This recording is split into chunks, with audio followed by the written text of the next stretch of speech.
Hey, horror fans. Before you check in, smash that like button, subscribe to the channel, and drop a comment with your city and what time you're watching. This helps YouTube bring you more bone-chilling tales like these. Tonight, we're unlocking the doors to 8 true disturbing hotel horror stories taken from the creepiest corners of Reddit. Guests, travelers, and staff share the terrifying encounters that happened behind locked doors, in flickering hallways, and in rooms that should have stayed empty. From shadowy figures at the foot of the bed to knocks that come from inside the walls, these stories will make you think twice before your next overnight stay. So grab your keycard, deadbolt that door, and let's get into it. Because some hotels never let you leave. Story number 1. The Whispering Walls of Room 313. The old hotel sat on the edge of town, its faded sign barely readable under the dim streetlights. The Grandview Inn had been there for decades, a relic of a time when people traveled dusty highways for adventure. Now, it was a place for those with nowhere else to go. Truckers, drifters, or people like Sarah, who just needed a cheap bed for the night. She was 22, fresh out of college, driving cross-country to start a new job. Her car had sputtered too, a stop near the inn, and with no mechanic open past midnight. She had no choice but to check in. The lobby smelled of mildew and old carpet. A single bulb flickered above the front desk, where a man with sunken eyes handed her a key. Room 313, he muttered, barely looking up from his crossword puzzle. Third floor. Elevators broke, so take the stairs. His voice was flat, like he'd said it 1,000 times. Sarah nodded, too tired to care about the creepy vibe. She just wanted sleep. The stairwell was narrow, the steps creaking under her sneakers. The walls were lined with faded wallpaper, peeling in spots like dead skin. She lugged her suitcase up 3 flights, her breath heavy by the time she reached the 3rd floor. The hallway was long and dim, with doors on either side, some marked with chipped paint, others with no numbers at all. Room 313 was at the far end, its brass number plate tarnished, but readable. She slid the key into the lock, and it clicked open with a heavy thud. Inside, the room was small and outdated. A sagging bed with a floral quilt sat against one wall, a scratched wooden dresser against another. A single window overlooked the parking lot, where her broken-down car glinted under a flickering street lamp. The air felt heavy, like it hadn't been stirred in years. Sarah dropped her bag, kicked off her shoes, and flopped onto the bed. The mattress groaned under her weight, but she was too exhausted to care. She closed her eyes, ready to drift off, when she heard a soft, muffled whisper. It was faint, like someone talking through a wall. She sat up, heart thumping. The sound seemed to come from the wall behind the headboard. She pressed her ear against it, the wallpaper cool against her cheek. The whispering stopped. Silence. Maybe it was the pipes, she thought, or the wind outside. Old buildings made noises. She lay back down, pulling the quilt over her shoulders. But the whispering started again, clearer this time. Words, low and urgent, like someone arguing in a hushed tone. Sarah couldn't make out what they said, but the rhythm felt wrong, almost rhythmic, like a chant. She got up, her bare feet cold on the floor, and checked the hallway. Empty. The other rooms were quiet, no lights under the doors. Back in her room, she locked the door and wedged a chair under the handle, just in case. Her rational mind told her it was nothing. Old hotels were creepy, that's all. But her gut screamed something else. She tried to sleep, but the whispers grew louder, seeping through the walls like dampness. They weren't coming from one spot anymore. They surrounded her, circling the room. She flicked on the bedside lamp, its weak glow barely reaching the corners. The whisper stopped again, but now the air felt thicker, like it was pressing against her skin. She glanced at the dresser mirror, and for a split second, she thought she saw movement to shadow that wasn't hers. She spun around, but the room was empty. "Get a grip," she whispered to herself, rubbing her eyes. She was tired, stressed, imagining things. She grabbed her phone to distract herself, but the battery was dead, even though it had been half full an hour ago. The room's single outlet didn't work either. She cursed under her breath and lay back down, staring at the ceiling. The whispers returned, louder, angrier. They weren't words she recognized. They sounded old, guttural, like a language she'd never heard. Sarah's heart raced. She sat up, hugging her knees. The whispers seemed to pulse, matching her heartbeat. She noticed something else. The wallpaper. It wasn't just peeling, it was moving, rippling slightly, like something was trapped beneath it. She stumbled to her feet, grabbing her suitcase. She wasn't staying another minute. But as she reached for the door, the lock clicked, the chair under the handle unmoving. She yanked at it, but it wouldn't budge. The whispers grew into a chorus, filling the room. Shadows danced on the walls, not cast by any light she could see. She backed away, tripping over her shoes, and fell against the dresser. The mirror reflected her pale face and something else. A figure, vague and blurry, stood behind her. She spun around, but no one was there. In the mirror, the figure grew clearer. A woman, her face gaunt, her eyes hollow, her mouth moving as if chanting the whispers. Sarah screamed, scrambling to the window. It was stuck, the frame rusted shut. The whispers were deafening now, vibrating through her bones. The wallpaper bulged, like hands pressing from the other side. She grabbed the lamp and smashed it against the window, but the glass didn't break, didn't even crack. The room felt alive, the air choking her, the shadows closing in. Desperate, she ran to the bathroom, hoping for another way out. The tiny room had a cracked sink, a rusted shower, and a small, clouded mirror. She slammed the door shut, her breath ragged. The whispers followed, seeping through the walls. She turned on the faucet, hoping the sound of water would drown them out, but the pipes groaned, and a thick, black sludge oozed out instead of water. She gagged, backing away, and caught her reflection in the bathroom mirror. The woman was there again, closer, her hollow eyes locked on Sarah's. "Who are you?" Sarah screamed, her voice breaking. The figure in the mirror didn't move, but its mouth opened wider, the whispers pouring out like a flood. Sarah's head throbbed, her vision blurring. She felt like she was sinking, the room spinning around her. She slid to the floor, clutching her head, trying to block out the sound. Then, silence. The whispers stopped. The air lightened. Sarah's heart slowed, her breath shaky. She stood, trembling, and opened the bathroom door. The room looked normal. Again the wallpaper still, the shadows gone. The door to the hallway was unlocked now, the chair slightly askew. She grabbed her suitcase and ran, not stopping until she was outside. The cold night air biting her skin. She didn't go back for her car. She walked to the nearest gas station, called a tow truck, and never looked back. The next day, she researched the Grandview Inn. A local news article from 1978 mentioned a woman who'd stayed in room 313. She'd been found dead, her body covered in strange marks, like scratches from the inside. The official report said heart attack, but locals whispered about something else, something in the walls, something that never let go. Sarah never stayed in a hotel again, but sometimes, at night, when the world was quiet, she'd hear it, a faint whisper, like a voice trapped in the walls of her mind. Story number 2, The Guest Who Never Checked Out the Sunset. Lodge was a crumbling relic on the outskirts of a small desert town in Nevada. Its neon sign flickered weakly, half the letters burned out, casting a sickly glow over the cracked parking lot.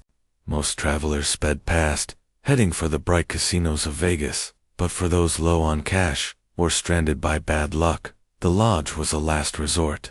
Jake, a 28-year-old mechanic, was one of those unlucky ones. His truck had overheated on the highway, and with no service stations open at 2 a.m., he pulled into the lodge's lot, the engine coughing like a dying animal.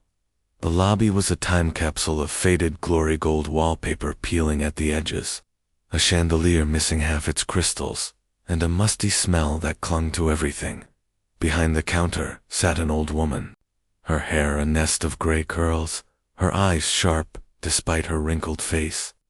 "Room 204, she said, sliding a key across the counter. Her voice was raspy, like she smoked a pack a day. "Second floor. No elevator. Cash only." Jake handed over his last $20, too tired to haggle. He just wanted a bed and a few hours of sleep before figuring out his truck. The stairs creaked under his boots, each step echoing in the silent hallway. The second floor was a maze of narrow corridors, the carpet stained and threadbare. Room 204 was at the end, its door slightly warped, the number painted in chipped black paint. Jake turned the key, the lock sticking before it gave way with a heavy click. Inside, the room was small and grim. A lumpy bed with a faded green blanket sat against one wall, a scratched nightstand beside it. A single bulb hung from the ceiling, casting harsh shadows. The window overlooked the desert, where the wind howled. Kicking up dust that scratched at the glass dot, Jake dropped his backpack and collapsed onto the bed, the springs groaning under his weight. The room felt off, like the air was too thick, but he chalked it up to exhaustion. He kicked off his boots, not bothering to undress, and closed his eyes. Sleep came fast, but it wasn't restful. He dreamed of footsteps, slow and deliberate, pacing outside his door. They stopped, then started again, closer, like someone was circling the room. He woke with a start, heart pounding. The room was dark. The bulb overhead burned out. He fumbled for his phone, its weak light cutting through the gloom. The time read 3:17 a.m. He listened, straining for any sound, but the lodge was silent. Too silent. No wind, no creaking pipes, nothing. He swung his legs off the bed, his bare feet hitting the cold floor. That's when he heard it, a faint knock, 3 slow taps, coming from the door. "Who's there?" he called, his voice rough. No answer. He grabbed his flashlight from his backpack, its beam shaky in his hand. He crossed the room, the floorboards creaking, and pressed his ear to the door. Silence. He turned the knob, half expecting it to be stuck, like everything else in this dump, but it opened easily. The hallway was empty, the dim wall sconces flickering. He stepped out, shining the flashlight both ways, nothing but shadows. Back in the room, he locked the door, his pulse still racing. He told himself it was a prank, maybe kids messing around, but the lodge didn't seem like a place for kids. He sat on the bed, flashlight in hand, trying to shake the unease. That's when he noticed the closet door, slightly ajar. He hadn't seen it before, blended into the wall, the same faded wallpaper covering it. He stood, the flashlight beam trembling as he approached. The door creaked as he pulled it open, revealing a small, empty space. Just a few wire hangers, and a stale, dusty smell. He turned back to the bed. But something caught his eye, small, leather-bound book tucked into the corner of the closet, half hidden by a loose floorboard. He knelt, picking it up. The cover was worn, the pages yellowed. It looked like a guestbook, but not the kind kept at the front desk. The entries were handwritten, some in neat cursive, others in shaky scrawl. Names, dates, and short notes filled the pages. Room 204, stayed. One night, heard footsteps. Room 204, don't open the door. Room 204, he's still here. Jake's stomach twisted. The dates went back decades, the most recent from a year ago. He flipped to the last page, where a single line was written in red ink. "He never leaves." The words sent a chill down his spine. He shoved the book back into the closet, slamming the door shut. It was just a prank, he told himself again, some creep leaving fake notes to scare guests. But the air felt heavier now, like it was pressing against his chest. He tried to sleep, but the knocking came again, louder this time, from the wall behind the bed. 3 slow taps, then silence. He grabbed the flashlight and shone it at the wall. The wallpaper was peeling, revealing cracked plaster underneath. He pressed his hand against it, half expecting to feel something move, but it was cold and solid. The knocking stopped, but now he heard something else, a low hum, like a voice murmuring just out of earshot. It seemed to come from everywhere, vibrating through the room. Jake's heart raced. He grabbed his backpack, ready to bolt, but the door wouldn't open. The lock turned, but the knob felt stuck, like something was holding it from the other side. He yanked harder, his hands sweating, but it didn't budge. The humming grew louder, forming words he couldn't understand, like a chant from deep within the walls. He backed away, tripping over the nightstand, the flashlight falling and rolling across the floor. The beam landed on the mirror above the dresser, and Jake froze. In the reflection, he saw himself pale, wide but behind him stood a man, tall, thin, with a face too blurry to make out, like a smudged photograph. Jake spun around, but the room was empty. He looked back at the mirror, and the man was closer, his head tilted, his mouth moving as if speaking the humming words. Jake's breath caught in his throat. He grabbed the flashlight and swung it at the mirror, shattering it into a dozen pieces. The humming stopped, but the air grew colder, like a draft from nowhere. He ran to the window, hoping to climb out, but it was sealed shut, the frame rusted and unyielding. He pounded on the glass, shouting for help, but the desert outside was empty. The parking lot still. The knocking came again, not from the wall, but from the ceiling now, slow and deliberate. He looked up, the flashlight beam shaking in his hand. The ceiling was stained, dark patches spreading like mold, but they seemed to move, pulsing like a heartbeat. Jake's mind raced. He wasn't imagining this. Something was in the room, something that didn't want him to leave. He grabbed the guestbook from the closet again, flipping through it frantically. One entry caught his eye, dated 1963. Room 204, saw him in the mirror. He wants to stay. Don't let him see you. Below it, in different handwriting, I tried to leave. He followed me. Jake's hand shook as he read. Every entry mentioned room 204. The man, the knocking, the humming. Some ended with warnings. Don't look in the mirror. Don't open the closet. Don't stay past midnight. He checked his phone 4:02 a.m. The battery was dead, though he'd charged it before leaving his truck. The room felt smaller now, the walls closer, the shadows deeper. He grabbed a chair and wedged it under the door handle, then sat on the bed, clutching the flashlight like a lifeline. The knocking came again, faster, from all around walls, ceiling, floor. The humming returned, louder, the words clearer, but still unintelligible, like a language from a nightmare. Then he saw it. The closet door was open again, though he was sure he'd closed it. Something moved inside, a shadow that wasn't cast by his flashlight. He stood, backing toward the bed, his breath shallow. The shadow grew, stretching across the wall, forming the shape of a man, tall, thin, faceless.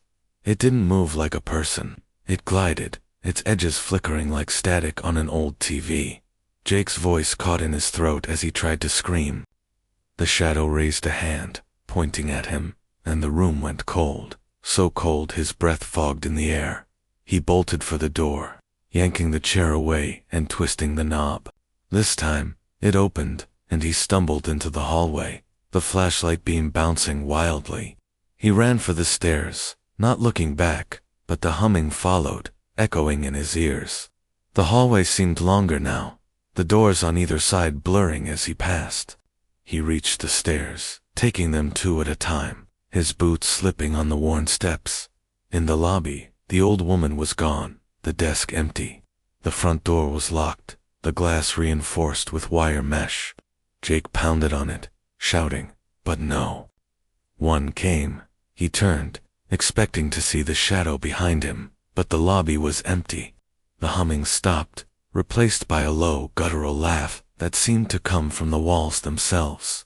He grabbed a chair and smashed it against the door, the glass cracking but not breaking. His hands bled, splinters digging into his skin. But he kept hitting until the door gave way. He stumbled into the parking lot, the desert air warm against his frozen skin. His truck was still there, its hood up, the engine silent. He didn't care. He ran, his flashlight beam cutting through the darkness, until he reached the highway. A trucker picked him up an hour later, his eyes wide as Jake babbled about room 204, the shadow, the guestbook. The trucker didn't say much, just dropped him at a gas station 20 miles away. Jake never went back for his truck. He called a friend to pick him up, refusing to stay in the town another minute. Later, he searched online for the Sunset Lodge. A few reviews mentioned room 204 guests, hearing knocks, seeing shadows, feeling watched. One article, buried in a local archive, told of a man who'd stayed there in the 1960s. He'd been a drifter, found dead in room 204, his face frozen in a scream, no cause of death determined. The lodge had tried to rent the room since, but most guests left before dawn. Their stories all the same. Jake moved on with his life, but the nightmares never stopped. The humming, the knocking, the shadow in the corner of his vision. Sometimes, in the quiet of his apartment, he'd hear it, a faint tap, tap, tap, like a guest who never checked out, waiting for him to look back. Story number 3, Shadows in the Mirror Suite. The Riverside Hotel was a forgotten gem in a sleepy coastal town in Oregon, its Victorian architecture sagging under years of neglect. Once a hotspot for wealthy vacationers, it now catered to budget travelers and locals too drunk to drive home. Emily, a 24-year-old photographer, arrived late one rainy evening, her van's tires spitting gravel as she pulled into the lot. She was on a road trip, chasing moody landscapes for her portfolio, but a flat tire had stranded her in this nowhere town. The hotel was the only place open, its sign buzzing faintly against the gray sky. The lobby was dim, smelling of damp wood and stale coffee. A chandelier hung crookedly, its bulbs flickering like dying stars. Behind the desk stood a middle-aged man with greasy hair and a fake smile. "Welcome to the Riverside," he said, his voice oily. "Only one room left tonight, though. Mirror Suite, top floor." Emily hesitated, the name sounding odd, but she was soaked and exhausted. She paid with crumpled bills, took the heavy brass key, and headed for the stairs. The elevator out of service. The staircase spiraled up 4 floors, the carpet worn thin, the banisters sticky under her hand. Each step creaked, echoing in the quiet. The top floor hallway was long, its walls covered in faded floral wallpaper, the air thick with dust. The Mirror Suite was at the end, its door painted a deep burgundy, the words Mirror Suite etched in gold. Emily turned the key, the lock grinding before clicking open. Inside, the room was larger than she'd expected, almost grand, but wrong in a way she couldn't place. The suite had a 4-poster bed with a sagging mattress, a velvet armchair, and a massive fireplace, its mantel covered in cobwebs. But what caught her eye were the mirrors, dozens of them, covering every wall. Some were ornate, framed in gold. Others were plain, cracked at the edges. They reflected the room endlessly, making it feel like a maze of glass. A single window overlooked the stormy ocean, rain lashing the glass. Emily set her camera bag down, her reflection splintering across the mirrors, each one showing her tired face from a slightly different angle. She tried to ignore the mirrors, but they seemed to watch her, their surfaces catching the dim light from a single lamp. She unpacked her camera, hoping to distract herself, but the room felt heavy, like the air was holding its breath. She lay on the bed, the springs groaning, and closed her eyes. Sleep came, but it was restless, filled with dreams of her reflection, moving without her, stepping out of the mirrors to stand over her bed. A soft thud woke her. She sat up, heart racing, the room dark except for a sliver of moonlight through the window. The lamp was off, though she was sure she'd left it on. She fumbled for her phone. Its light weak, but enough to see. The time was 2:43 a.m. The thud came again, from the direction of the fireplace. She grabbed her flashlight, its beam cutting through the gloom. The fireplace was empty, the grate cold, but something glinted inside, a small silver key, half buried in ash. Emily knelt, brushing the ash away, and picked up the key. It was old, tarnished, with a tiny engraving of a mirror. She didn't know why, but holding it made her skin crawl. She set it on the mantel and stepped back, her reflection in the mirrors shifting as she moved. That's when she noticed it. One mirror, above the fireplace, didn't show her. It showed the room, empty, the bed unruffled, like she wasn't there at all. Her breath caught. She waved her hand, but the mirror stayed empty. She turned, checking the other mirrors. They showed her pale, wide-eyed, flashlight in hand, but the fireplace mirror refused. She stepped closer, her reflection appearing in the other mirrors, but not that one. The air grew colder, her breath fogging. She touched the mirror, its surface icy, and felt a faint vibration, like a heartbeat under the glass. A whisper broke the silence, soft and garbled, like a voice underwater. It came from the mirror. Emily stumbled back, the flashlight beam shaking. The whisper grew louder, forming words she couldn't understand, sharp and jagged. She grabbed her camera, instinct kicking in, and snapped a photo of the mirror. The flash lit the room, and for a split second, she saw something in the mirror, a figure. Tall and thin, its face a blur of shadows, standing where her reflection should be. She checked the camera's screen, her hands trembling. The photo showed the empty room, just like the mirror, but in the corner, barely visible, was a smudge of shadow that didn't belong. Her heart pounded. She backed toward the door, but the key in her pocket, the one from the fireplace, felt heavier, pulling at her like it wanted to stay. She tossed it onto the bed, but it landed with a thud, too heavy for its size. The whispers grew into a chorus, coming from every mirror now, overlapping in a dizzying hum. Emily's reflection in the other mirrors began to change, her eyes darkened. Her mouth twisted into a smile she didn't make. She screamed, dropping the flashlight, and ran for the door. The knob turned, but the door wouldn't open, like it was sealed by an invisible force. She pounded on it, shouting, but the hallway beyond was silent. The mirrors vibrated, the glass rippling like water. Shadows moved within them, not reflections but figures, stepping closer to the surface.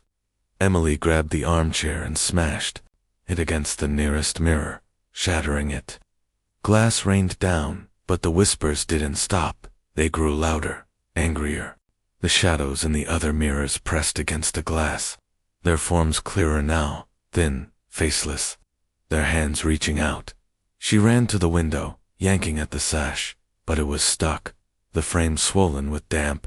The storm outside raged, lightning flashing, and in the brief light, she saw them dozens of figures in the mirrors, crowding the room, their blurred faces staring. The key on the bed glowed faintly, pulsing with the whispers. She grabbed it, hoping it unlocked something, anything, but it burned her hand, leaving a red mark. She dropped it, and it rolled under the bed, the whispers spiking into a scream. Emily fell to her knees, clutching her head. The room spun, the mirrors bending her vision, making her feel like she was trapped in a kaleidoscope. She crawled to the fireplace, desperate for an escape, and noticed a small panel in the back, barely visible. She pried it open, ash falling, revealing a narrow crawl space. She squeezed inside, the walls tight, the air stale. The whispers followed, echoing in the dark, but she kept moving, her hands scraping against rough stone. The crawl space led to a hidden staircase, spiraling down into darkness. She stumbled, her phone's light flickering, but she kept going, the whispers fading the further she went. The stairs ended at a rusty door, its hinges screaming as she pushed it open. She emerged. In the basement, a damp, cavernous space, filled with old furniture and crates. Her flashlight beam caught something, a mirror, propped against a wall, its frame identical to the one in the suite. She approached, her reflection normal at first, but as she got closer, it changed. Her eyes sank, her skin paled, and behind her stood the shadowy figure, its hand on her shoulder. She spun, but no one was there.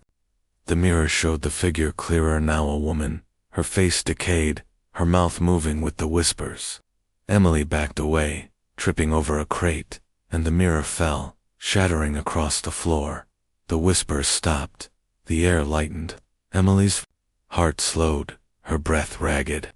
She found a door leading outside, the rain soaking her as she stumbled into the parking lot. Her van was still there, the flat tire mocking her. She didn't care. She ran to the road, flagging down a passing car. A fisherman who looked at her like she was crazy, but drove her to the next town. She never returned to the Riverside Hotel. Her camera, left behind in the suite, was mailed to her weeks later by an anonymous sender. The photos were gone, except one, the shot of the fireplace mirror. It showed the empty room, but in the corner, the shadowy figure stood, its face clearer, its eyes locked on the camera. Emily burned the photo, but the image stayed in her mind. She researched the hotel later, finding old articles about the mirror suite. In 1927, a woman had vanished from the room, her belongings left behind. The mirrors covered in scratches. Locals said she'd been obsessed with the mirrors, claiming they showed her things, people who weren't there. The hotel kept the suite open, but guests rarely stayed long, complaining of whispers, shadows, and reflections that didn't belong. Emily never picked up her camera again. At night, in her new apartment, she'd avoid mirrors, covering them with blankets. But sometimes, in the quiet, she'd hear a faint whisper, like a voice trapped in glass, calling her back to the mirror suite. Story number 4. The elevator that stopped at floor 0. The Crestwood Hotel stood on the edge of a small industrial town in Ohio, its brick facade chipped and weathered from decades of neglect. Once a proud stop for factory workers and traveling salesmen. In the 1950s, it was now a budget lodge for those passing through or down on their luck. The neon sign out front flickered, missing half its letters, casting a dim glow over the cracked asphalt lot. Most people avoided it, opting for the chain motel off the highway. But for Mia, a 25-year-old nurse on her way to a new job in Cleveland, it was the only place open at 1 a.m. when her car's radiator gave out. The lobby smelled of stale cigarettes and damp wood. A single fluorescent light buzzed overhead, casting harsh shadows on the faded green carpet. Behind the check-in desk sat a man in his 60s, his face lined like old leather, his eyes half closed as he watched a tiny TV. Room 512, 5th floor, he grumbled, sliding a key across the counter.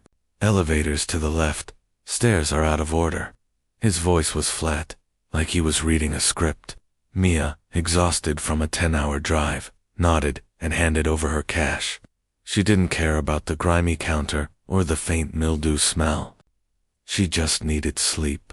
The elevator was at the end of a short hallway, its tarnished metal doors scratched and dented. A faded sign above read out of service, but was crossed out with a marker. Mia pressed the call button, and the doors creaked open, revealing a cramped box with peeling wood paneling and a flickering overhead light. The buttons were old, their numbers worn to smudges, but she could still make out 5 for the 5th floor. She stepped inside, her sneakers squeaking on the sticky floor, and pressed the button.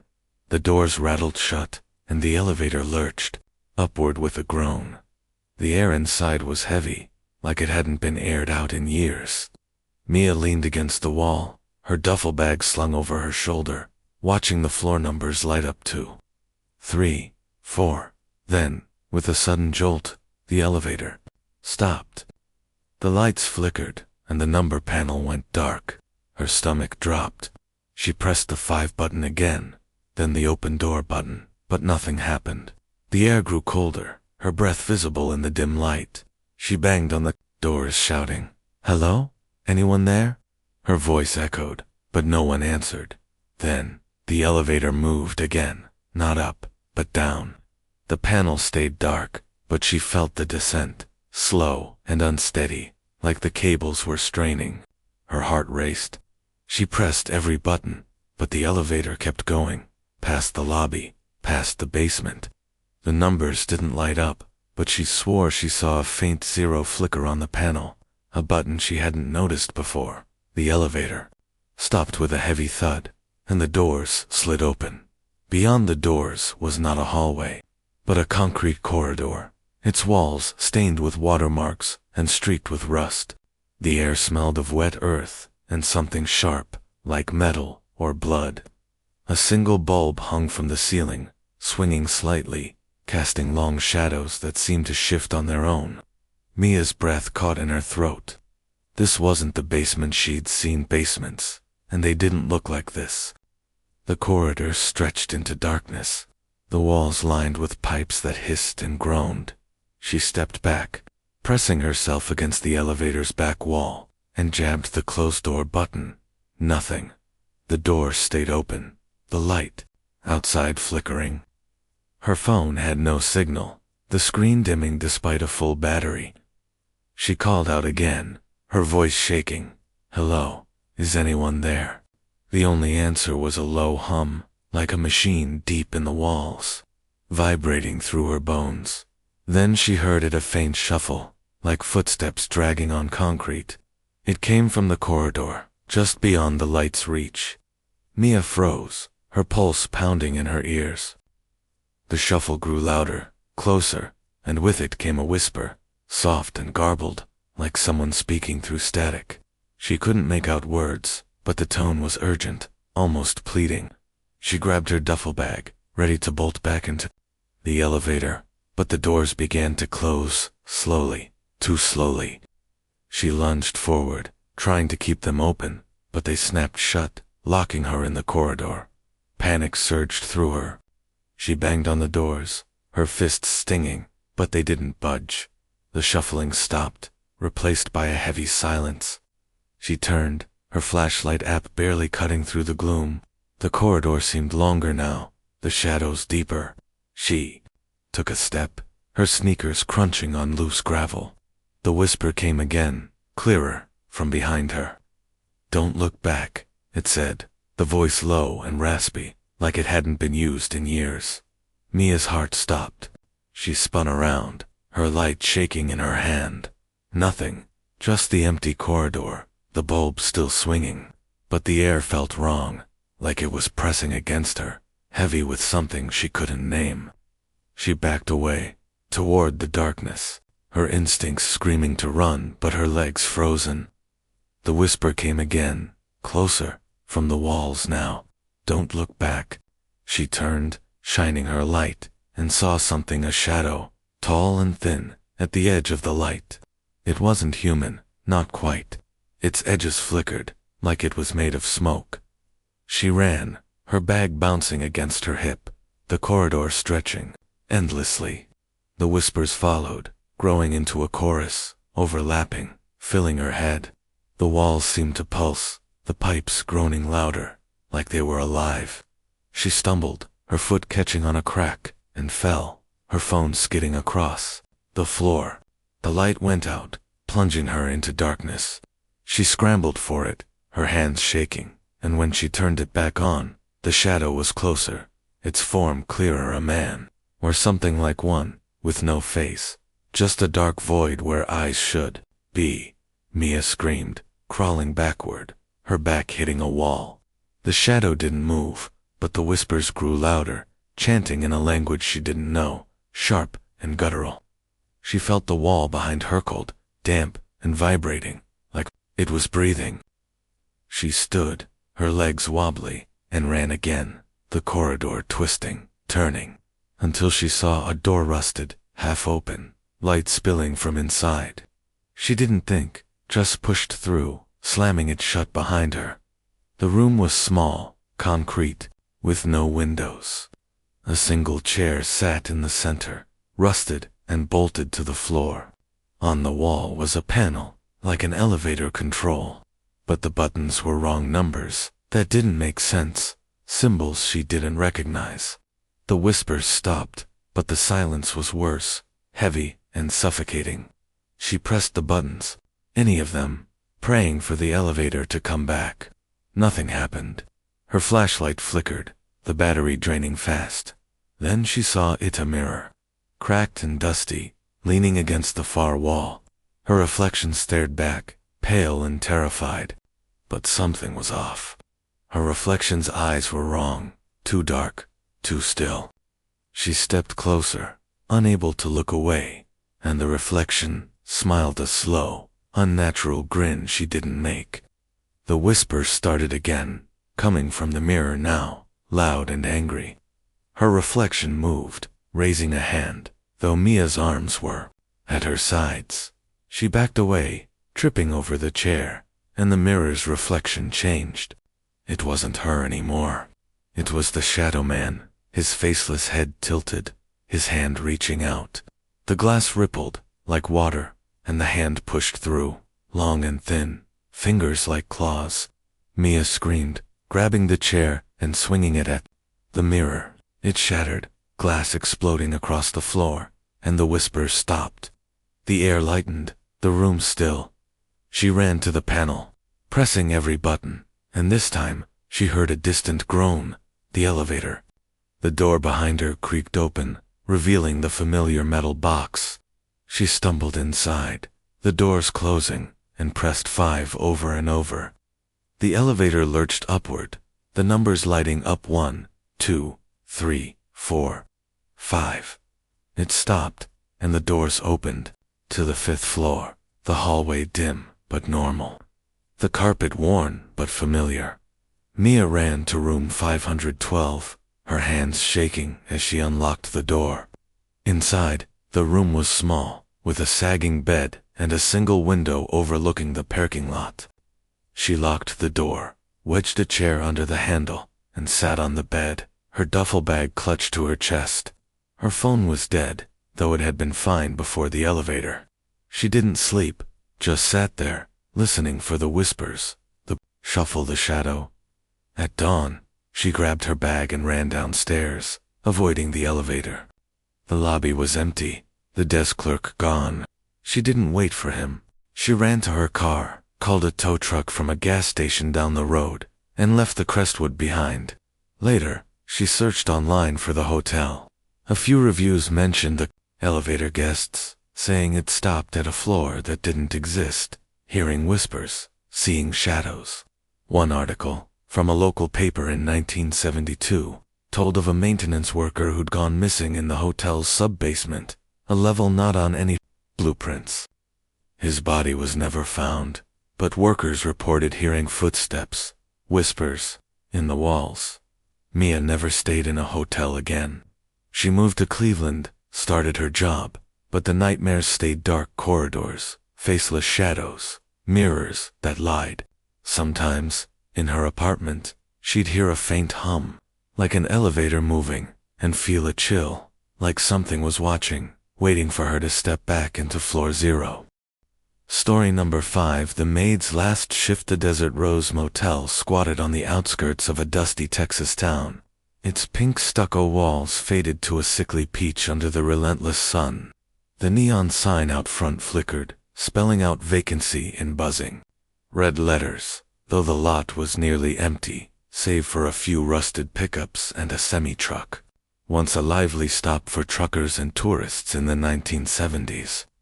It was now a last resort for those too broke or too desperate to care about the roaches or the stained sheets. Carla, a 19-year-old maid, was one of those desperate ones, working her final shift before leaving for a better job in Austin. Her car was packed, her resignation letter tucked in her pocket, and the thought of escaping this dead-end town kept her going. The lobby smelled of stale coffee and cheap air freshener, the kind that tried to mask mildew but failed. A ceiling fan creaked overhead, stirring the hot air, while a radio crackled with country music behind the check-in desk. The manager, Roy, a heavy-set man with sweat stains on his shirt, barely looked up from his newspaper. "Last shift, huh?" he muttered, scratching his beard. "Don't slack off. Room 19 needs a deep clean. Guest left a mess." Carla nodded, grabbing her cleaning cart, its wheels squeaking as she pushed it toward the back exit. She didn't ask questions. Roy never gave details, and she didn't care. One more night, and she was free. The motel was a single-story sprawl. Its rooms lined up along a cracked concrete walkway, shaded by a sagging awning. The Texas heat pressed down, even at dusk, the air thick with the buzz of cicadas and the distant rumble of trucks on the highway. Room 19 was at the far end, its door painted a chipped turquoise, the number hanging crookedly. Carla had cleaned it before hundreds of times, probably, but something about it always felt off. The door was always locked, even when no one was. Checked in, and the key was kept on a separate ring in Roy's office. Guests who stayed there often left early, complaining of noises or bad dreams, but Carla brushed it off. Old motels were creepy. That's just how it was. She knocked out of habit, though Roy said the room was empty. No answer. She slid the key into the lock, the mechanism grinding before it clicked.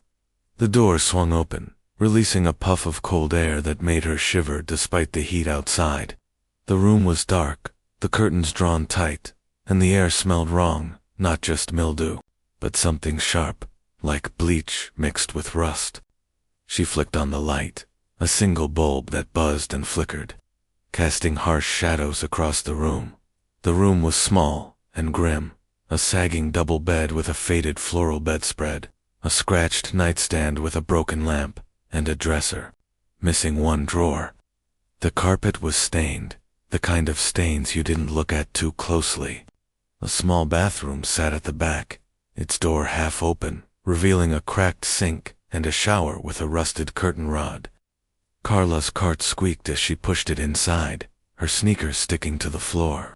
She started with the bed, stripping the sheets, but noticed something odd. The pillow was damp, like someone had been crying into it. She frowned, tossing it into the laundry bag. Probably just a spill, she told herself. As she worked, the air grew heavier, like a storm was coming, though the sky outside was clear.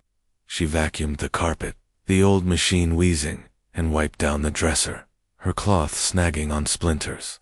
That's when she heard it, a faint thump, like something falling in the bathroom. She froze, her heart skipping. "Hello?" she called, her voice small in the quiet room. No answer. She grabbed her flashlight from the cart, its beam shaky as she stepped toward the bathroom. The bathroom was empty, the shower curtain still, the sink dry, but the mirror above it was fogged, like someone had breathed on it. Carla wiped it with her cloth, but the fog stayed, swirling under the glass like smoke. She stepped back, her stomach twisting. The thump came again, louder, from behind the wall. She pressed her ear to the tiles, cold against her cheek, and heard something else, a low murmur, like someone talking in their sleep. The words were too soft to make out, but they sounded sad, almost pleading. She backed out, telling herself it was the pipes. Old buildings made noises, but her hands shook as she grabbed the mop, her eyes darting to the door. She wanted to finish and get out. As she cleaned the bathroom floor, she noticed something under the sink, a small, rusted key, half hidden in the grime. It wasn't a room key. It was older, with a tiny flower etched into it, like the ones on the motel's old logo. She picked it up, the metal cold and heavy, and slipped it into her pocket, unsure why. It felt important, like it belonged to something forgotten. Back in the main room, she swept the floor, trying to ignore the growing unease. The light flickered again, and the murmur returned, clearer now, coming from the wall behind the bed. She knelt, shining her flashlight under the bed, expecting to find a lost sock or a dead roach. Instead, she saw scratches on the baseboard, deep and uneven, like someone had clawed at it. Her breath caught. She stood, backing toward the door, but it was closed, though she swore she'd left it open. The murmur grew into a whisper, words she couldn't understand, like a chant in a strange language. It seemed to come from everywhere, walls, ceiling, floor. Carla's heart raced. She grabbed her cart, ready to leave, but the door wouldn't open. The key turned, but the knob felt stuck, like something was holding it from the other side. She yanked harder, her palms sweating, but it didn't budge. The whispers grew louder, angrier, filling the room like a swarm of bees. She spun around, her flashlight beam darting across the walls. The wallpaper, faded and peeling, seemed to move, rippling like water. She blinked, thinking it was a trick of the light, but it happened again, a bulge, like something pushing from behind. She stumbled back, tripping over the cart, and fell against the dresser. The mirror above it caught her reflection, pale, wide-eyed, her dark hair sticking to her sweaty forehead. But something was wrong. Her reflection's eyes were too dark, almost black, and her mouth was moving, whispering words she didn't say. Carla screamed, dropping the flashlight. It rolled across the floor, the beam landing on the bed. The bedspread was moving, too, like someone was under it, shifting slightly. She grabbed the edge and yanked it off, revealing nothing but the stained mattress. The whispers stopped for a moment, the silence heavy, then started again, louder, from the bathroom. She ran to the door, pounding on it, shouting for Roy, for anyone, but the motel was silent outside. The key in her pocket felt heavier, burning against her thigh. She pulled it out, its flower etching glinting in the dim light. The whispers seemed to pulse with it, matching her heartbeat. She looked at the bathroom door, half open, and saw something, a shadow, tall and thin, standing just beyond the threshold. It wasn't human, not quite. Its edges flickered, like it was made of smoke. "Who's there?" she yelled, her voice breaking. The shadow didn't move, but the whispers grew into a scream, sharp and piercing, like a woman in pain. Carla backed away, her back hitting the wall. The wallpaper bulged again, and this time, she saw a shape's hands pressing against it, stretching the paper thin. She grabbed the mop, swinging it like a weapon, but it snapped against the wall, the wood splintering. The shadow in the bathroom moved, gliding toward her, its form clearer, now a woman. Her face gaunt, her eyes hollow, her mouth open in a silent scream. Carla's knees buckled, and she slid to the floor, clutching the key like a lifeline. The woman's shadow loomed, the whispers forming words now. "Stay with me." Carla's head throbbed, her vision blurring. She felt the key in her hand, its edges digging into her palm, and remembered the scratches under the bed. She crawled to it, her hands shaking, and shone her flashlight on the baseboard again.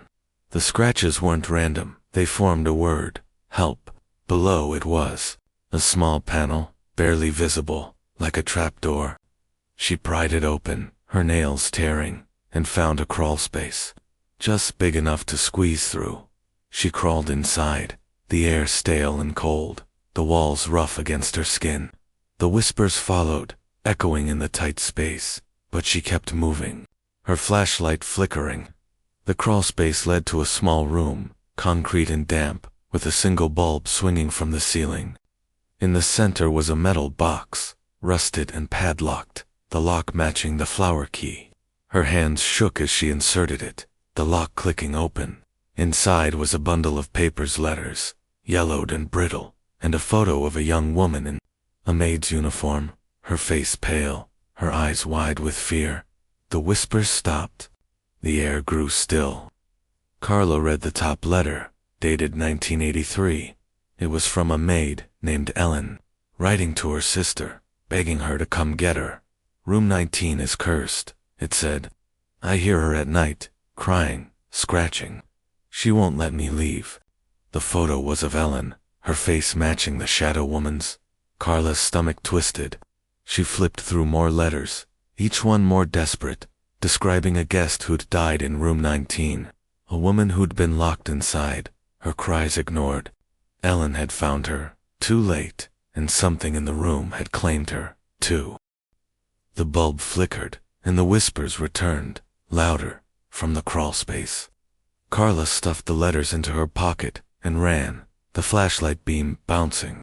The crawlspace seemed longer now, twisting, the walls closing in. She emerged back in. Room 19, the door to the hallway open, the shadow woman gone. She grabbed her cart and ran, not stopping until she reached the lobby. Roy was there, his newspaper folded, his eyes narrow. "You're done early," he said, like nothing was wrong. Carla didn't answer. She threw the key on the desk and ran to her car, the letters still in her pocket. She drove to Austin that night, not stopping, not looking back.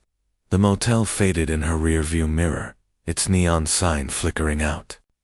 Later, she researched the Desert Rose. A local article from 1983 mentioned a maid, Ellen, who'd vanished after her shift. Another, from 1979, told of a woman found dead in room 19, her body scratched, her face frozen in terror. The official report said suicide, but locals whispered about a curse, a spirit that trapped anyone who stayed too long. Carla burned the letters. But the photo of Ellen stayed in her glove box, a reminder she couldn't shake. She started her new job, moved into a small apartment, but the nightmares never stopped scratching walls, whispering voices, a shadow woman watching from the dark. Sometimes, in the quiet of her room, she'd feel a cold breeze, like a door, opening, and hear a faint cry, like a maid who never finished her shift. Story number 6, The Locked Door at Midnight. The tidewater and perched on a rocky cliff in a sleepy Maine coastal town. Its weathered clapboard walls, battered by decades of salty wind and storms. Once a retreat for wealthy fishermen and poets in the early 1900s. It was now a crumbling haven for budget travelers and locals seeking a cheap drink at the bar downstairs. Its sin creaked in the wind, the paint chipped, barely readable, under the gray sky. Tom, a 30-year-old writer struggling with his first novel, pulled into the gravel lot late one stormy evening, his old sedan rattling from the long drive. He'd come for solitude, hoping the quiet would spark his words, but a flat tire had forced him to stop here. The only place open past 10 p.m., the lobby smelled of damp wood and burnt coffee. The air thick with the temps of the sea. A single lantern flickered on the check-in desk, casting shadows across the faded red carpet. Behind the desk stood a woman in her 50s, her hair pulled tight in a bun, her eyes sharp despite the late hour. "Room 12, second floor," she said, her voice clipped as she handed Tom a heavy brass key. "No elevator, so take the stairs, and don't touch the locked door in your room, it's storage." Her warning hung in the air, but Tom, too tired. Care nodded and paid with crumpled bills. He just wanted a bed and a desk to write. The staircase was narrow, its wooden steps groaning under his boots, the banister sticky with years of grime. The second-floor hallway was dim, lit by flickering wall sconces, the wallpaper peeling in strips like old skin. Room 12 was at the end, its door painted a faded blue, the number etched in tarnished brass. Tom turned the key, the lock stiff, and pushed the door open. The room was small, but cozy in a worn-out way. A sagging bed with a quilt, a scratched oak desk by a window overlooking the stormy ocean, and a small fireplace, its mantel covered in dust. Against one wall was another door, smaller, painted to match the wallpaper. With a heavy padlock glinting in the dim light, Tom dropped his backpack and laptop bag on the bed, the springs creaking. The air felt heavy, like it held the weight of too many winters. He glanced at the locked door, curious, but the innkeeper's warning echoed in his mind. Probably just a closet, he thought, or a way to the next room. He set up his laptop on the desk, the window rattling as rain lashed the glass. The storm outside howled, waves crashing against the cliffs below, but the room was quiet, almost too quiet. He tried to write, but the words wouldn't come, his mind foggy from the drive, exhausted. He kicked off his shoes and lay on the bed, the quilt scratchy against his skin. Sleep came fast, but it was restless, filled with dreams of waves, swallowing the inn, of hands scratching at a door he couldn't see. A sharp sound woke him, a slow, deliberate knock, 3 times, from the locked door. He sat up, heart pounding, the room dark, except for a sliver of moonlight through the window. His phone read 11:58 p.m. The knock came again, louder, like knuckles, rapping on wood. "Who's there?" he called, his voice hoarse. No answer. Just the storm outside, the wind screaming. He grabbed his flashlight from his bag, its beam cutting through the gloom. The locked door was still, the padlock gleaming, untouched. He pressed his ear to it, the wood cold against his cheek, and heard a faint sound, a low murmur, like someone whispering on the other side. The words were too soft to make out, but they sounded urgent, almost angry. Tom stepped back, his pulse racing. He told himself it was the storm, the old building creaking, but his gut churned with unease. He tried the main door to the hallway, wanting to check if anyone was messing with him, but it was stuck, the knob turning but not catching. He yanked harder, but it wouldn't budge. The knock came again, sharper, from the locked door. He spun around, shining the flashlight. The padlock was still in place, but the door seemed to vibrate, like something was pushing against it. The murmur grew louder, forming words he couldn't understand, like a chant from deep underwater. Tom's hands shook as he approached the locked door. He touched the padlock, expecting it to be cold, but it was warm, almost hot. The whispering stopped, and the air grew heavier, pressing against his chest. He backed away, his flashlight beam darting across the room. The wallpaper around the locked door was peeling, revealing cracked plaster underneath, and in the cracks, he saw something scratches deep and jagged, like claw marks. His stomach twisted. He grabbed his phone, but the battery was dead, though it had been half full when he arrived. The knock came again. At exactly midnight, the clock on the nightstand ticking loudly. 3 slow taps, then silence. Tom's heart hammered. He grabbed a chair and wedged it under the main door's handle, then sat on the bed, clutching the flashlight. The whispering returned, louder, from the locked door, and now he heard footsteps, slow, heavy, pacing on the other side. He shone the flashlight at the door, and the shadows seemed to move, not cast by his light, but shifting on their own, like figures circling the room. He stood, his legs shaky, and approached the desk, hoping to distract himself with writing, but his laptop wouldn't turn on, the screen black despite being plugged in. The storm outside raged, lightning flashing, and in the brief light, he saw something in the window's reflection, not his face, but a man's, pale and blurry, with eyes too dark to be human. Tom spun around, but the room was empty. He checked the window, expecting to see someone outside, but there was only rain and the black ocean below.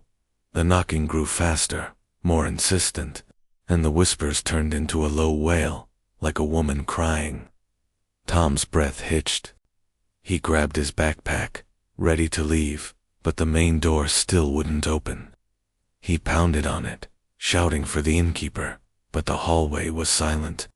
The locked door rattled now, the padlock clinking, like something was trying to get out. He backed toward the fireplace, his flashlight beam shaking. The wail grew louder, coming from all around, vibrating through the walls. He noticed something on the mantel, a small, tarnished key, half hidden under a layer of dust. It wasn't there before, he was sure. It matched the padlock on the locked door, its shape old and worn, with a tiny anchor etched into it. His hands trembled as he picked it up, the metal icy, despite the warm room. The wailing stopped, replaced by a heavy silence. He approached the locked door, the key burning cold in his palm, and hesitated. The innkeeper's warning echoed, "Don't touch the locked door." But the rattling grew violent, the door shaking in its frame, and the whispers returned, chanting, "His name? Tom, Tom, Tom." He slid the key into the padlock, his heart pounding, and turned it. The lock clicked open, falling to the floor with a thud. The door creaked, opening an inch, revealing darkness beyond. A cold draft hit him, smelling of salt and decay, like the ocean had flooded whatever was inside. He pushed the door open further, his flashlight beam trembling. Beyond was a small room, no bigger than a closet, its walls blackened with mold, the floor covered in sand and seaweed, like it had been underwater for years. In the center was a mirror, its frame rusted, its glass cracked but intact. Tom's reflection stared back, but it was wrong. His eyes were sunken, his skin gray, his mouth moving in a chant he didn't make. He stepped back, but the reflection didn't follow. It stayed still, smiling a smile that wasn't his. The whispers came from the mirror now, loud and sharp, in a language that sounded like drowning screams. He swung his flashlight at it, the glass shattering. But the reflection didn't break, stood there, in the shards, clearer now, a man with no face, just a dark void where features should be. Tom stumbled back, tripping over the threshold, and the locked door slammed shut, the padlock gone. The main door to the hallway was open now, the chair pushed aside. He grabbed his backpack and ran, the whispers chasing him, echoing in the hallway. The stairs seemed longer, the sconces flickering. As he passed, the shadows stretching like hands, he reached the lobby, empty, the lantern off, the innkeeper gone. The front door was unlocked, and he burst into the storm, rain soaking him as he ran to his car. The sedan started, despite the flat tire, and he drove, not caring about the rim grinding against the road. He reached a gas station 10 miles away, his hands shaking as he called a tow truck. He didn't go back for his laptop or his notes. Later, he searched online for the Tidewater Inn. Reviews mentioned room 12 guests, hearing knocks, seeing shadows in mirrors, feeling trapped. A local article from 1947 told of a sailor who'd stayed there, found dead in a locked room, his body covered in salt water, though the inn was dry. Locals said he'd brought something back from a shipwreck, something that stayed in room 12, waiting behind the locked door. Tom moved to a new town, started a new novel, but the words were never his own. Sentences appeared in his drafts, written in his shaky hand, describing waves, darkness, and a man with no face.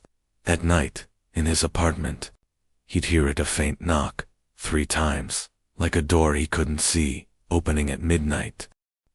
Story number 7. The forgotten guestbook. The Magnolia House Hotel stood on a quiet street in a small Georgia town, its white columns sagging under the weight of time. Built in the 1840s, it had served as a hospital during the Civil War, its halls filled with the groans of wounded soldiers. Now, it was a fading relic, its paint peeling, its windows cloudy, catering to budget travelers and history buffs drawn to its grim past. Rachel, a 23-year-old history student, arrived late one humid evening, her beat-up hatchback crunching on the gravel drive. She was researching local Civil War sites for her thesis, and the hotel's dark history made it a perfect stop. With her grant money running low, it was also the cheapest place in town. The lobby smelled of old books and damp plaster, the air thick with the scent of magnolias from a cracked vase on the counter. A single chandelier flickered, its crystals dulled by dust, casting shadows on the worn oak floor. Behind the desk sat a man in his 60s, his glasses smudged, his shirt wrinkled. "Room 108, first floor," he said, sliding a brass key across the counter. His voice was tired, like he'd been there too long. "Guestbook's there if you want to sign.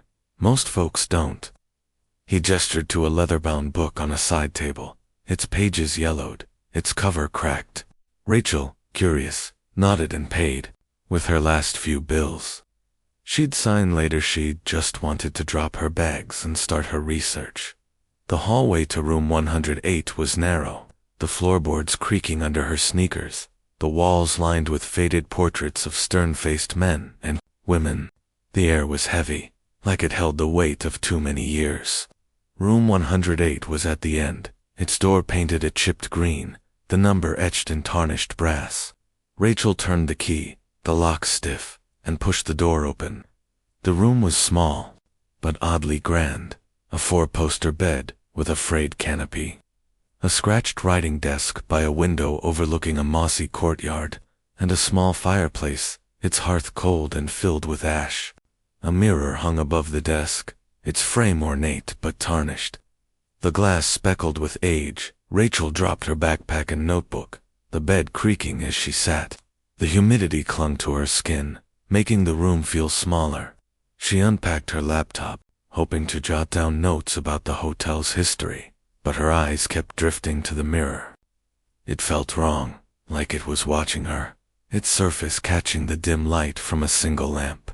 She shook it off, blaming her long drive, and headed back to the lobby to sign the guest book. Research could wait until morning. The guest book was heavier than it looked, its leather cover cool, despite the warm air. Rachel flipped it open, the pages crackling, and scanned the entries. Names, dates, and short notes filled the lines, some in neat cursive, others in shaky scrawl. Beautiful old place, one read, dated 1995. Heard footsteps at night, said another, from 2003. She frowned, noticing older entries, some from the 1940s, written in faded ink. Room 108 felt watched. Don't stay too long. Her stomach twisted, but she signed her name Rachel Carter. August 9, 2025 and closed the book. The thud echoing in the quiet lobby. The clerk was gone, the desk empty. Back in her room, she tried to sleep, but the air felt thicker, the silence too heavy. She lay on the bed, the canopy sagging above her, and closed her eyes. Sleep came, but it was restless, filled with dreams of men in bloodied uniforms, their eyes hollow, whispering her name. A soft scrape woke her, like a pen scratching paper. She sat up, heart racing, the room dark except for a sliver of moonlight through the window. Her phone read 2:13 a.m. The sound came again, from the desk. She grabbed her flashlight, its beam shaky, and aimed it at the desk. Her notebook was open, though she was sure she'd closed it, and a pen rolled across the wood, stopping at the edge. Rachel's breath caught. She approached the desk, her flashlight beam trembling. The notebook's pages were blank, except for one line, written in shaky ink.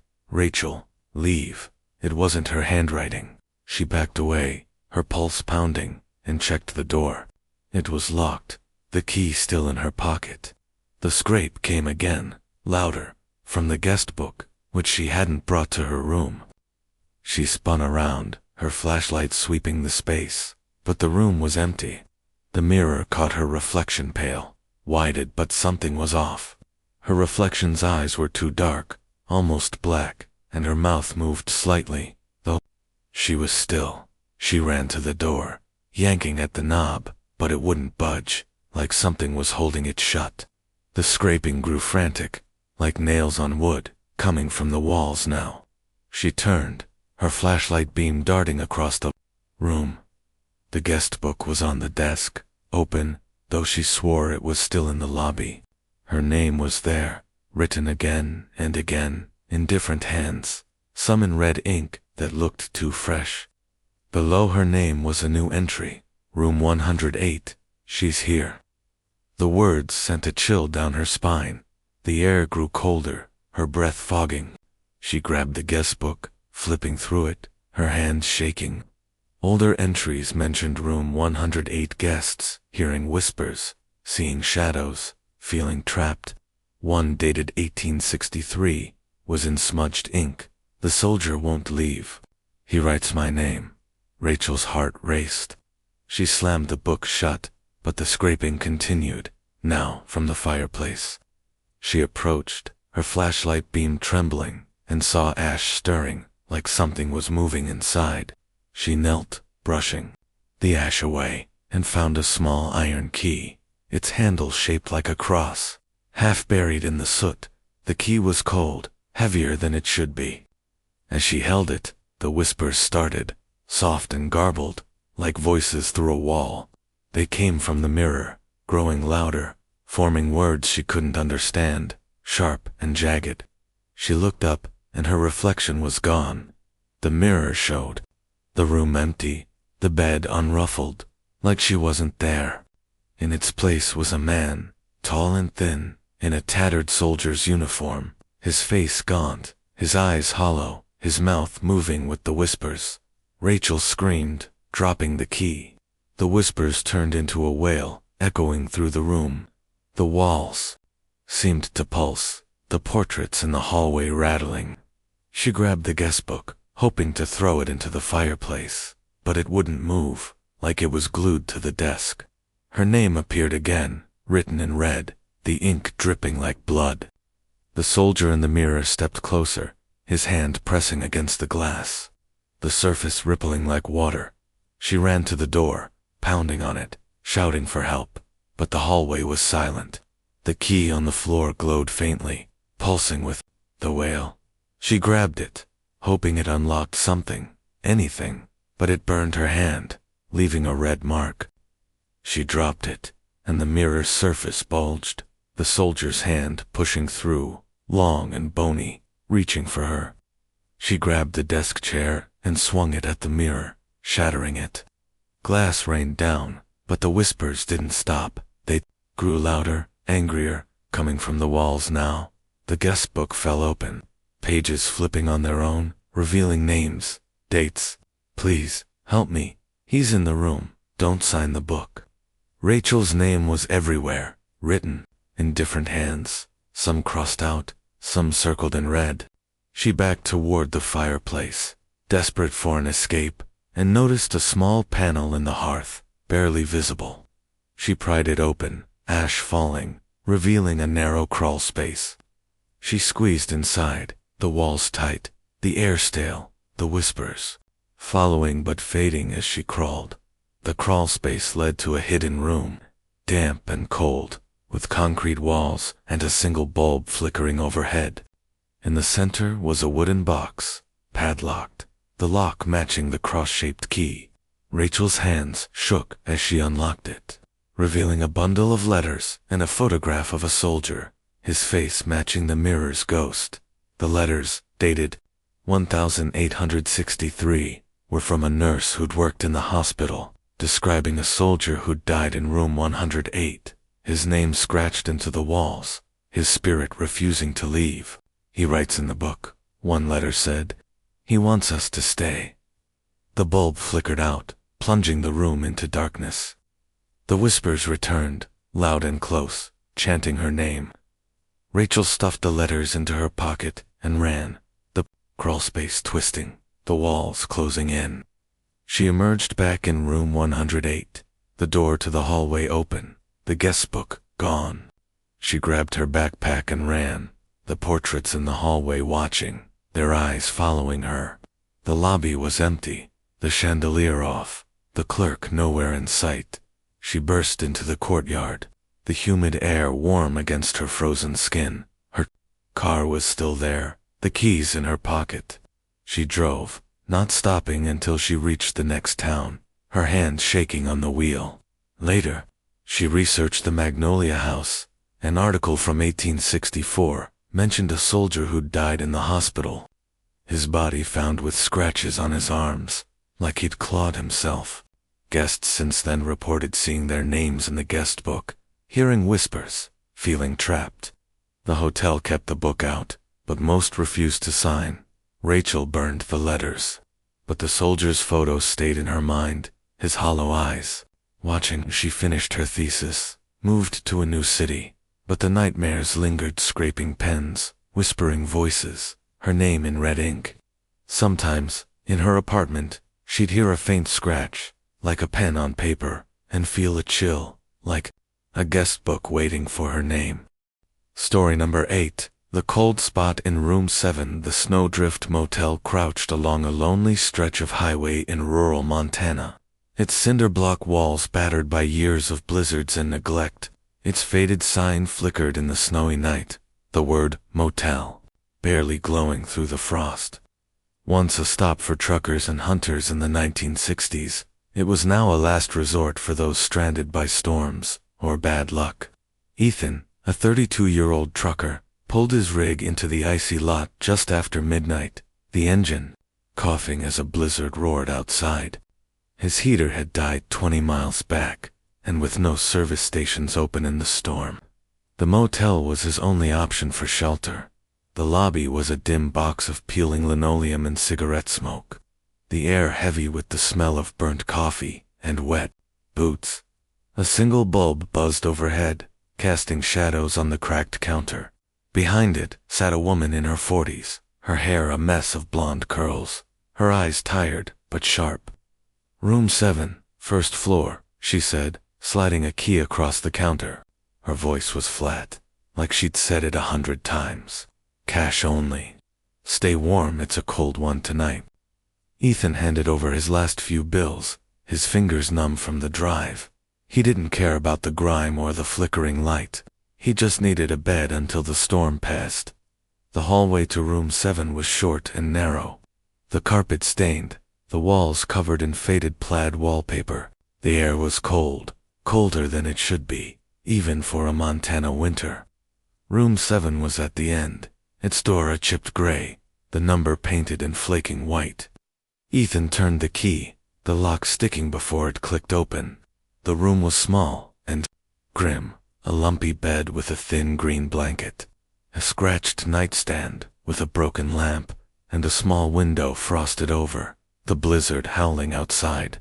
A tiny bathroom sat at the back, its door ajar, revealing a rusted sink and a shower with a torn curtain.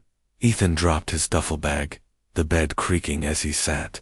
The room was freezing, the radiator in the corner silent, despite being turned on. He rubbed his hands together, his breath visible in the dim light from a single bulb. The air felt wrong, heavier than the storm outside, like it was pressing against his skin. He checked the window, hoping to block the draft, but it was sealed. Tight, the glass icy to the touch.